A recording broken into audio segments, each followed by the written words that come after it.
This is VOA News. Reporting by remote, I'm David Byrd. The United States pressed on into the final days of the chaotic airlift from Afghanistan amid tighter security and warnings of more possible attacks Friday, one day after a devastating suicide bombing at Kabul airport killed scores of Afghans and 13 U.S. service members. AP's Ben Thomas reports. Crowds were back outside the airport Friday despite Thursday's bloodshed. The suicide bombing killed 13 U.S. service members and well over 100 Afghans. Two officials put the Afghan toll at 169, while the day stands as one of the most lethal for American forces since 2011.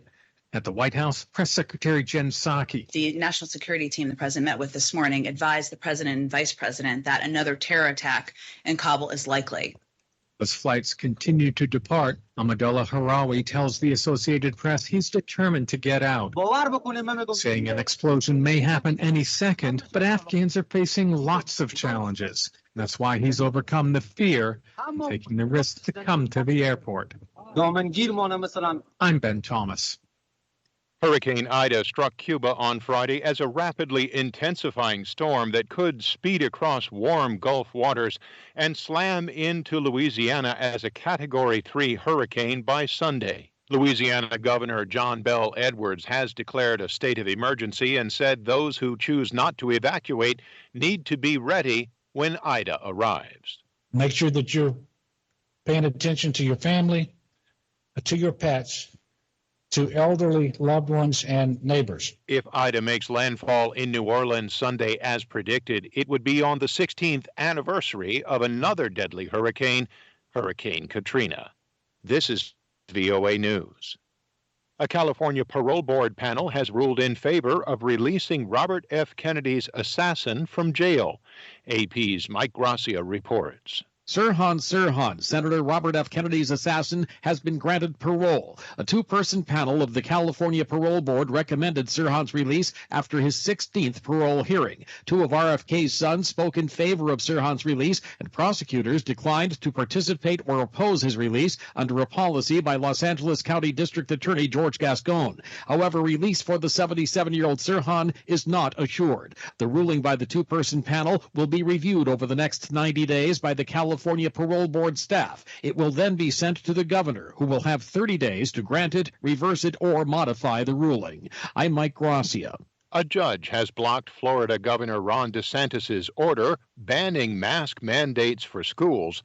AP's Ed Donahue reports. DeSantis says if kids wear a mask in school, it should be their parents' decision. Certain things really should be decided by the parents and not decided by the government. A circuit judge ruled DeSantis overstepped his authority and agreed with a group of parents who claimed in a lawsuit the executive order is unconstitutional and cannot be enforced. 10 school boards in Florida voted to defy DeSantis and impose mask requirements with no parental opt-out. DeSantis has questioned the legitimacy of mask wearing. It's actually harder to hear people when they're covered in the mask. So the idea that this doesn't affect learning is total nonsense. His office says DeSantis will appeal. I'm Ed Donahue. U.S. intelligence agencies are still divided on the origin of COVID-19, but say they do not think it was developed as a biological weapon.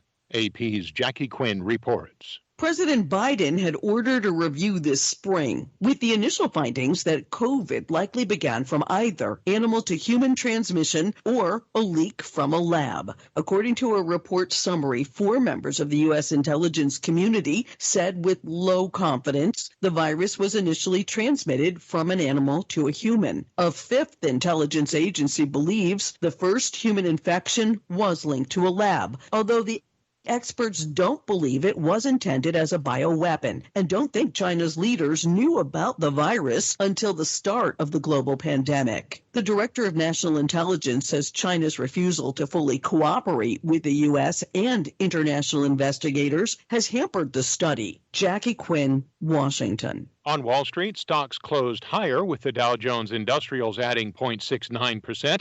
The S&P gained 0.88% and the Nasdaq rose by 1.23%. Reporting by remote, I'm David Byrd, VOA News.